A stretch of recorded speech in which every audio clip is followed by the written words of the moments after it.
Hello everyone, welcome back. আজকে আপনাদেরকে দেখাবো কিভাবে আপনি পেপ্যালের মেইন ব্যালেন্সের অপশনটা এনাবেল করবেন। অর্থাৎ আপনি যদি এনাবেল না করে থাকেন তাহলে আপনার পেপ্যালে ফান্ড আসলে, অর্থাৎ আপনি যদি কখনো পেমেন্ট রিসিভ করেন, সেক্ষেত্রে স্ক্রিনে দেখানো স্ক্রিনশটটির মতো নোটিফিকেশন আসবে। আর একবার যদি আপনি পেপ্যালের মেইন ব্যালেন্স এনাবেল করেন তাহলে আপনাকে পরবর্তীতে আর কোনো দিন মানি অ্যাকসেপ্ট করতে হবে না। ফান্ড আপনি পেমেন্ট রিসিভ করলে অটোমেটিক্যালি আপনার মেইন ব্যালেন্সে পেমেন্টটা অ্যাড হয়ে যাবে। তো ভিডিওর শুরুতে আপনি যদি আমাদের চ্যানেলটি সাবস্ক্রাইব করে না থাকেন তাহলে রিকোয়েস্ট থাকবে এখনই চ্যানেলটি সাবস্ক্রাইব করে নিন এবং পাশে থাকা বেল আইকনটি অন করে দিন। ওকে, তো আমরা স্ক্রিনে চলে আসলাম। তো স্ক্রিনে আসার পর দেখেন যে এরকম একটা নোটিফিকেশন আসছে। দেখেন এই যে মানি অ্যাকসেপ্ট করা হয়েছে তার একটা নোটিফিকেশন। তো এই নোটিফিকেশন আপনার যদি না আসে থাকে তাহলে আপনাকে অন্য একটা পেপাল থেকে ছোট্ট একটা অ্যামাউন্ট নেবেন। যেমন এখানে দেখতে পাচ্ছেন 0.01 টিউএসডি। তো একটা ছোট্ট অ্যামাউন্ট নেবেন আপনি মানে পেপাল মেইন ব্যালেন্সটা অ্যাক্টিভ করার জন্য। ঠিক আছে, ওই অ্যামাউন্টটা রিসিভ করলে আপনার এরকম একটা ইন্টারফেস শো করবে যে money is waiting for you. এখান থেকে অ্যাকসেপ্ট দ্য মানি এখানে ক্লিক দেবো। ওকে, এখানে ক্লিক দিলে দেখেন দুটো অপশন আপনার কাছে শো হবে। একটা হচ্ছে transport it to your bank, আর একটা হচ্ছে কিপ ইট ইন পেপাল। আপনি চাইলে আপনার ফান্ডটা ডাইরেক্টলি আপনার ব্যাংকে ট্রান্সফার করে দিতে পারবেন যদি আপনি পেপালে অ্যাড করতে না চান। আর যদি আপনি পেপালে অ্যাড করতে চান তো সেক্ষেত্রে আপনাকে কিপ ইট ইন পেপাল এখানে ক্লিক দিতে হবে। এখানে ক্লিক দিতে হবে। তো কিপ ইট ইন এখানে ক্লিক দেওয়া হলো। তো এখানে ক্লিক দিলে দেখেন একটা ফর্ম চলে আসবে। তো ডকুমেন্ট ফর্ম, তো এটা আমাদের ভেরিফাই করতে হবে। ওকে, দেখেন এই যে ডকুমেন্ট ফর্ম। তো এখানে দেখেন এখানে আমাদের ফর্ম যা যা চাইছে সেগুলো ইনপুট করে দিতে হবে। তো অবশ্যই কিন্তু আমরা অ্যাকাউন্ট ক্রিয়েট করার সময় যে নাম ইউজ করছি ওই নামের এবং ওই অ্যাড্রেসের মানে ওই পার্সনটারই ডিটেল লাগবে। ঠিক আছে, আপনি যদি আন্দাজি একটা পার্সনের ডিটেইল এখানে ফিল আপ করে দেন সেক্ষেত্রে কিন্তু আপনার মানে পেপালটা মানে এসএসএন ভেরিফাইড হবে না। এক্ষেত্রে আপনার ডকুমেন্ট ভেরিফাইডে পড়ে যাবে, তখন কিন্তু আপনার আর পেপালটা অকেজো বলা চলে। তখন ডকুমেন্ট সাবমিট অনেক ভেজাল হয়ে যায়। ঠিক আছে, সেই জন্য সাজেস্ট করবো আপনার পেপাল ক্রিয়েটের সময় যে ডকুমেন্ট ইউজ করছেন সেই ডকুমেন্ট দিয়ে এটা ভেরিফাই করবেন। তো এসএসএনের ডিওবিটা এখানে দিয়ে দিবেন। এসএসএনের ডিওবিটা দেওয়ার পর প্রথম এসএসএনের ডিওবিটা ফর্মেটটা হচ্ছে এখানে কিন্তু দেওয়া আছে MDY। ওকে, এই ফর্মেটে দিয়ে দিবেন। আর দ্বিতীয় বক্সে দেখেন এখানে সোশ্যাল সিকিউরিটি নাম্বার দিতে হবে। সোশ্যাল সিকিউরিটি নাম্বার যে 9 ডিজিটের শেষের 4টা আমাদের এখানে ইনপুট করে দিতে হবে। ইওর কারেন্ট রেসিডেন্সিয়াল অ্যাড্রেস অবশ্যই কিন্তু ওই পার্সনটার অ্যাড্রেস দিতে এখানে সিলেক্ট করে দিতে হবে।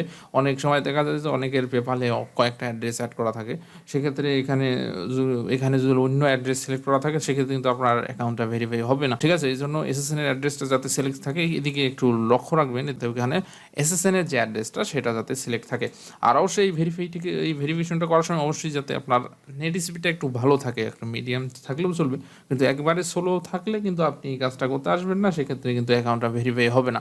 তখন দেখা যায় যে ডকুমেন্ট ভেরিফাইতে পড়ে যাবে, আইডেন্টি ভেরিফাইতে, তখন পেপালটা লিমিট হয়ে যাবে। তো এখানে একটু মিডিয়াম টাইপের নেটের স্পিড থাকলে তো আপনি করতে পারবেন, আর ভালো স্পিড নেটের হাই স্পিড থাকলে তো কোনো সমস্যাই নেই। ওকে, কনফার্ম করে দেওয়া হলো। কনফার্ম করে দিলে দেখেন এরকম লোড হবে।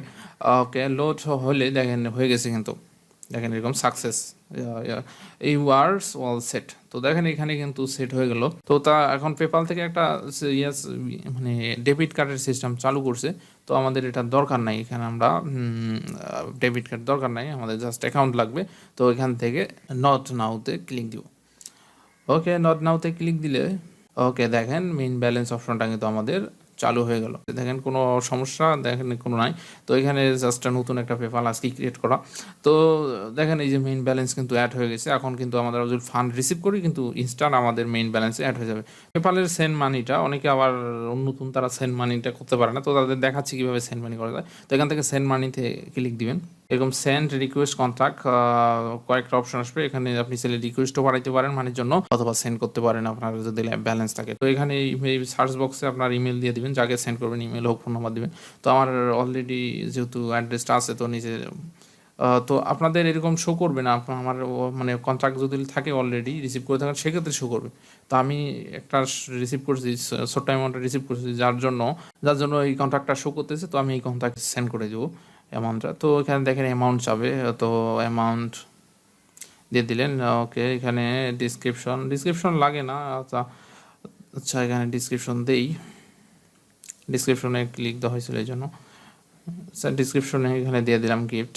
ওকে, তারপর কন্টিনিউ। ওকে, কন্টিনিউ দেওয়ার পর দেখেন এখানে কিন্তু paying for item or service, এটা যেটাকে গুড অ্যান্ড সার্ভিস বলা হয় থাকে। তো গুড অ্যান্ড সার্ভিসে দিলে কিন্তু যাকে দিবেন তার কাছ থেকে কিন্তু ফি কাটবে। তো ফি যাতে না কাটে এই জন্য ফ্রেন্ডস অ্যান্ড ফ্যামিলিতে দিব। তো ফ্রেন্ডস অ্যান্ড ফ্যামিলিতে কিন্তু ফ্রিতে কোনো ফি লাগে না।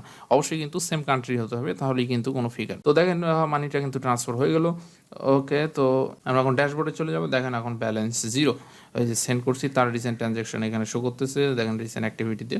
তো ভিউয়ার্স, আজকের ভিডিওটা এ পর্যন্তই। পেপাল কিভাবে ক্রিয়েট করবেন এই নিয়ে কিন্তু আমাদের চ্যানেলে অলরেডি ভিডিও আছে। আপনি যদি ক্রিয়েট করতে না পারেন তো ভিডিওগুলো দেখলেই আপনি কিন্তু খুব ইজিলি একটা পেপাল অ্যাকাউন্ট ক্রিয়েট করতে পারবেন। আর যদি অলরেডি ক্রিয়েট করে থাকেন কিন্তু মেইন ব্যালেন্সটা এনাবেল করতে আপনি কনফিউশনে আছেন কিভাবে করবেন, তো তাহলে আপনি আমাদের ভিডিওতে দেখানো প্রসেসে আপনার মেইন ব্যালেন্সের অপশনটা এনাবেল করে নেবেন। আশা করি কোনো প্রবলেম হবে না। পরিশেষে আবার বলবো, ভিডিওটা ভালো লাগলে অবশ্যই ভিডিওর নিচে থাকা লাইক বাটনে ক্লিক করবেন, এবং আপনি যদি এখনো আমাদের চ্যানেলটি সাবস্ক্রাইব করে না থাকেন তাহলে রিকোয়েস্ট থাকবে এখনই চ্যানেলটি সাবস্ক্রাইব করে নিন এবং পাশে থাকা বেল আইকনটি অন করে দিন। ধন্যবাদ সবাইকে।